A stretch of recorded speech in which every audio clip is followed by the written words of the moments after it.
What's in a name? William Shakespeare's Juliet asked that timeless question more than 4 centuries ago, sparking the debate of whether a name itself is truly significant.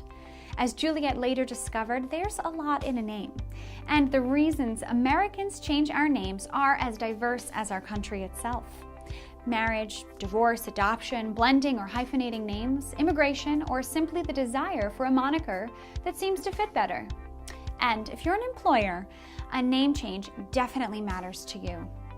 Welcome to HR Over Coffee, a series from the experts at HR 360 where you will learn how to effectively hire, manage, and terminate employees.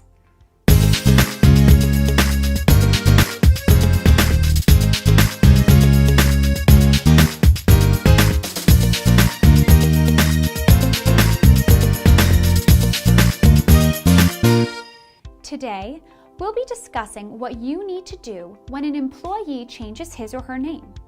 Your responsibilities fall across 5 separate areas: Social Security, Internal Revenue Service, and the U.S. Citizenship and Immigration Services, benefits, and your own internal records. First, let's discuss Social Security. Before you update your employee's name in the payroll system, you must have an updated Social Security card reflecting the correct new name. It is your responsibility to make sure that the name in your payroll system matches the name on the card, so don't update until the card has been amended. Once your payroll reflects the new name and the Social Security card, you need to satisfy Internal Revenue Service requirements, specifically W-4 and at tax time W-2. Have your employee complete a new W-4 form according to the IRS regulations.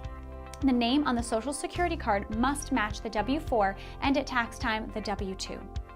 Next, you'll need to address requirements from the USCIS or the U.S. Citizenship and Immigration Services.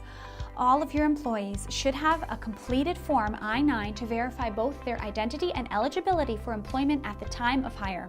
The rules for officially updating the I-9 are more complex than for Social Security and Internal Revenue. Technically, you are not required to officially update an employee's I-9 with a name change, but the agency recommends that the I-9 be current and that you note name changes in Section 3 of the form.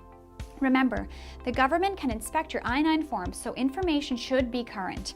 You can learn about the name changes and the I-9 form and the documentation required in greater detail by visiting I-9 Central on the USCIS website. Next, your benefit plans will need to be updated to reflect the name change. You should also have your employee redo beneficiary forms so that the name is correct on those as well. Of course, if the name change is due to a change in family status such as marriage or divorce, and your plan allows it, the employee may want to make mid-year changes to the plan, such as adding or dropping dependents. Finally, your internal records should be updated, everything from personnel files to email addresses to company directories. It will save confusion to cross-reference these items with the old name for a period of time.